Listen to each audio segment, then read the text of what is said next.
not a good reaction. Man, I love that where he's like, he makes you question. I just like it a lot. So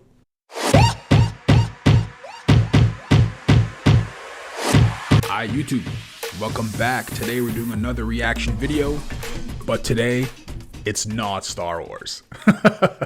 I thought we'd keep it a little bit lighter today and actually fall on this comedian that I think is actually ahead of the game. I think he's talking about very relevant things in today's lives that affects all of us in a variety of different ways. What I like about his comedy is that he gives you almost like a wake-up punch. He's like, hey, don't forget, your clothes were made in a sweatshop. And it's like, oh crap. So all these things, these feelings that we kind of tell ourselves in the West about our daily concerns. And when you actually kind of zoom out and look at the world, you realize that the world is not in the best place. And I think that what could bring clarity to some of the struggles in the world is kind of through comedy, because you can do it in a way that's lighthearted, but serious, but will make you laugh, but also make you think about it. And I think he does an amazing job at pulling through with his emotions, his delivery, his timing, all of it. Really, it's just so good. So without further ado, if you've never ever seen this guy called Veer Das, Indian guy from Mumbai, and he has a series on YouTube called 10 of 10. And he currently, I think, just filmed the last episode in Austin, or he's filming. It's not out yet. So I guess this series, what we'll do is we'll go through kind of his 10 of 10 or 10 on 10, sorry, and just react. So time have been telling me the same thing as a comedian. Veer, you will not have a career in India until you start doing relatable material. And that's what I'm going to do tonight. I'm going to do material that you can relate to and that you recognize in comfort. Are you ready, yeah? Yeah. Let's talk about religion. Now, controversial. Go straight for the controversial topic. Man, this guy's good.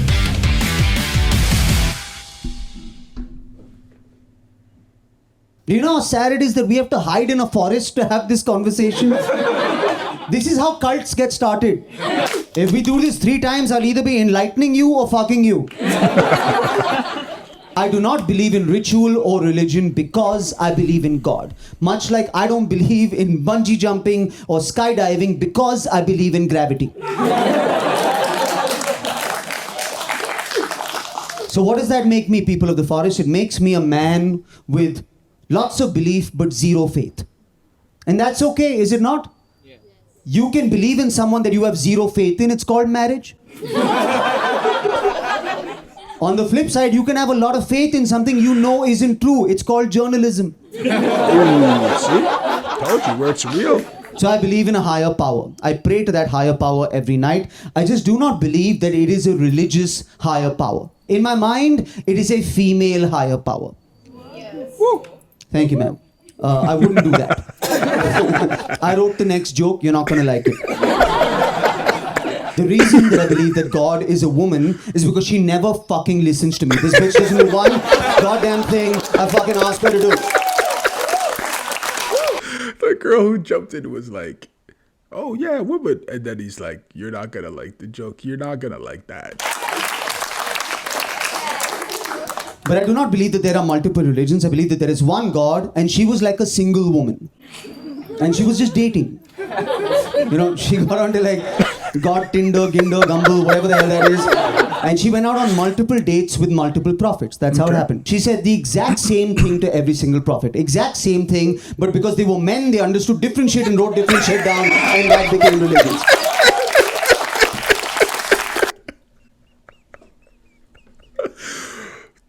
Men tend to, we're not the best listeners, or we're not the best understanders.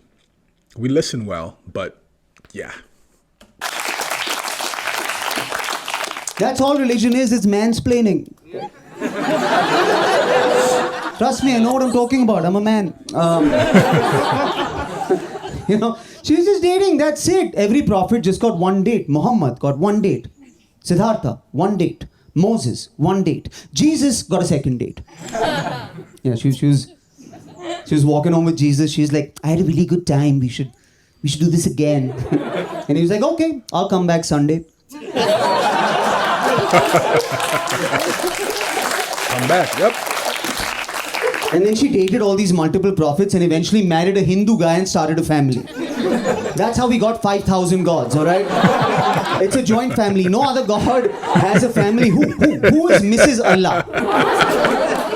Do you know, you ever heard of Jesus' uncle, Suresh Christ? No, that's what it is in India. We're just worshipping a joint family. That's it. Which makes no sense because we don't get anything in return. In real life, if you worship a joint family, you can get like aviation contracts, railway contracts, electricity, cell phone networks. See, corruption. Look at how uncomfortable you are right now. Yeah, every time I do a joke about religion. See the joke? How we just switch a boom straight to like corruption.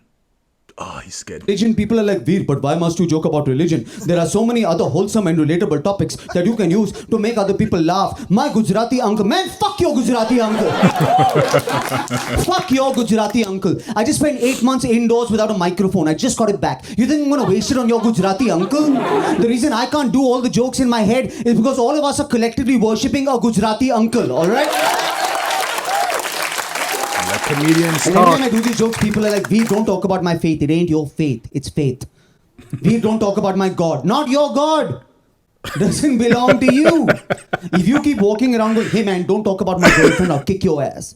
You, don't talk about my girlfriend, I'll kick your ass. But there are billions of guys saying the same thing about the same girl. She's not your girlfriend, buddy. So let's call it out. If you are offended by religious jokes, you are a human being. If you are avenging religious jokes, you are a fundamentalist. Yep. And does God need fundamentalists? Nope. Really, he needs you. You're the first line of defense. Exactly. You're the class monitor that God was counting on this whole time. He needs fundamental. Do you know what would happen if you went up to Muslim heaven? Do you know the first thing God would ask? He'd be like, what is a cartoon? He doesn't know. Did you forget that God made you and then you made all this other shit? Yeah, it's true. So now, like you explain Zoom calls to your dad, you would have to explain cartoons to God. It would take forever and you would lose your patience 6 times. Be like, okay, so cartoon, yes. So there's this guy, Walt Disney, and he drew like a mouse. And the entire world, they watch this one mouse. But why? There are so many mouths. I make 1 billion of mouse. It's just, it feels like there is a systemic instability in the amount of attention you are giving a mouse. Yeah, this is not where I was expecting this conversation to go, honestly. I said, no, I know you're not the guy. I'm just saying there are many mouse. All mouse matter. It's really not that big a deal, alright? He drew a mouse on a piece of paper and it moved like magic for kids. You are giving Hafim to kids? Oh God, it's not Hafim. Look, it's just, you know, there was a magazine, it had cartoon, we all got upset. No, I understand. It's good. What is a magazine? God, look, a magazine is just, a book with picture in it. Picture of a mouse. Not every book has a picture. Look, I have to pray 5 times today, alright? 5 times. Can we speed this up? Oh, you have to pray 5 times today, huh? Oh, I'm so sorry. You know, there are 1.8 billion of you, 50% of you devout. That's 900 million people praying 5 times a day. I listen to 4.5 billion prayers a day. But please, tell me more about how busy you are. Right, so cartoons. Jesus Christ. You know, if you went up to Jesus, if Christian missionaries went up to Jesus Christ and they were like, hey, we went to all these other countries and we beat the shit out of them and now they believe in you. He'd be like, hey man, I never asked you to do that. I don't speak their language. I don't understand what these white people are saying. Oh, see what he did there? I don't understand what these white people are saying. He's saying that because when he said colonize, we initially thought the colonies, the missionaries, the Knights Templar, all that stuff. But he's saying no. Jesus is black, and he's spreading the message to white people. So that's how he's... Anyways, this guy's very tricky. He's very slick with his words. Oh, did we forget that Jesus was Middle Eastern, huh? Did you forget that Jesus was brown? You know, if Jesus was walking down the street in New York City, at least 5 people would be like, get out of my way, Abdul. And one of them would be named Abdul. And yet Americans put stickers on their car that say, what would Jesus do? Have you seen those stickers? Yeah, you know what Jesus would do in America? He'd get pulled over by the cops every day. And they justify their own actions. Jesus would want you to vote for Donald Trump. That's what Jesus would do. You know what? you know, you know what Jesus would do if he met Donald Trump? He'd turn him into bread. Don't you ever watch Donald Trump and just get hungry? He's like, the election was stolen, we have to stop the steal. And you're like, yeah, I'm just going to make a sandwich, it's fine. Jesus would want you to have an AK-47. You know what Jesus would do if he saw an AK-47? He'd turn it into bread. Because that's largely what Jesus did. He just like walked on water and turned shit into food. Water into wine, rocks into bread. He's just like a really buoyant alchemist who sometimes dabbled in catering. It's not that impressive turning water into wine or rocks into bread. I know kids in China, you give them one piece of metal, they'll give you an iPhone in 20 minutes. And I'm not comparing Jesus to an iPhone because an iPhone has been resurrected way more times and way more successfully than Jesus Christ. Hindu people, do you know, you went up to Hindu gods and you were like, we broke down a comedy club because they did jokes about you. Do you know what they'd ask? They'd be like, what's a comedy club? They don't know. Now you'd have to explain. You'd have to be like, yeah, it's this place where we all get together and laugh. Oh, so like temple. No, we don't laugh in temple. Oh yeah, sorry, I forgot. We laugh at you in temple.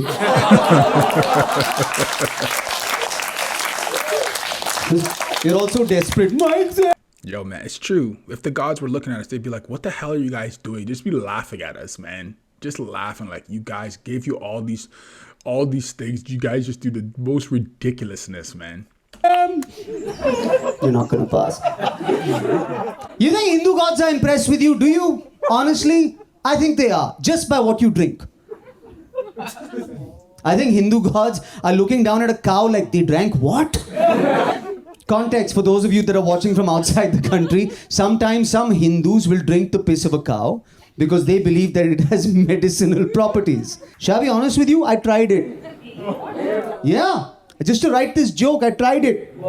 And it didn't taste that bad. I just had like logistical questions. There are wine experts, aren't there? You give them a glass of wine, random wine, and they're like, it's got a fine nose. And it's from the Bordeaux region. There's a hint of lavender and cinnamon. Are there guys in India, you just hand them a random glass. They're like, the cow was happy. He was from Noida. I don't know. And these jokes upset people because we worship the cow in India, right? We'll travel abroad where there's a McDonald's on every single corner eating Indian cows. Do you know that India is the 3rd largest exporter of beef in the world? Damn. Do you know if you went to the White House, they would serve you your God back to you? I'm sorry. It is just so fucking hypocritical that an entire saffron religion is trumped by the aspiration of a green card.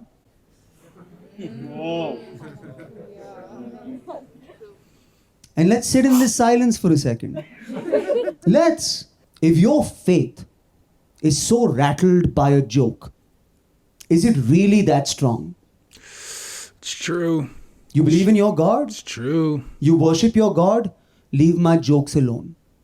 That's it. Your God can take it.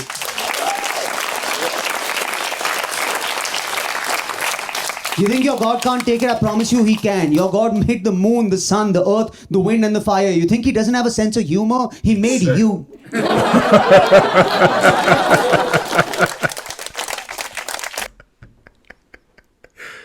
I told you. What did I tell you, right? I told you this guy says things that hit, that make you think, and that are deep, that are like... So, there was a lot of that in reviewing this. I love his stuff, though, because I think it hits at such a deeper root. I think a lot of what he's saying, not about it's the truth, but I think it's reality. So, not that the truth isn't reality, but the reality is some people will get upset of jokes that they find. You shouldn't be making jokes. But when Howie explains it, makes perfect sense. You think you're God, you're all-powerful God who created all the cosmos, all the stars, all the planets, wind, everything. You think this person needs a human to help him about a joke? No. If he wanted to, he'll just say, okay, enough for you, and he would be gone. But he isn't doing that. I love this guy's stuff. I love how he kind of goes after everybody, goes after Christians, goes after Muslims, goes after some of the Hindu stuff. I think that's awesome because I think you should be able to talk and laugh about everything. I don't think black people should only make jokes about black people. I don't think white people should make only jokes about white people. I don't think women should make only jokes about women. I don't think men should only make jokes about men. Comedy should be open. And like Patrice O'Neal kind of always said, is you have to allow the comedian the attempt to be funny. You can never take away the attempt, because funny jokes and harmful jokes, they come out of the same origin. You don't know if a joke's going to be funny until you say it. No matter how vulgar and disgusting and whatever it's about, you don't know until you see how the audience reacts. And once the audience reacts, then you can say, keep this in, or not a good reaction. And even on one of his jokes, right, when he said, oh, well, you can see they're actually doing it for green cards, the whole crowd went silent. And he's like, oh, you didn't like that one, eh? Man, I love that, where he's like, he makes you question. I just like it a lot. So I'll be going through his whole series on this channel to hopefully try to share his work with you, because I don't think he's obviously well known. He's touring all around America right now. But I think that a lot of people in the West don't really know too much about him. So tune in for more. I'll be doing the rest of this series, and looking forward to it. So that's it for today's video. Hope you enjoyed it. If you have any questions, comments, concerns, in the comments section, you know how it goes. Make sure you subscribe and thumbs up the video. There's a lot of stuff going on right now with YouTube about subscriptions and thumbs up. So it's the only metric we really got to see how well the channel's doing, to see if I got to change the content, improve the content, do better. But thanks so much for tuning in once again, and I'll catch you guys later.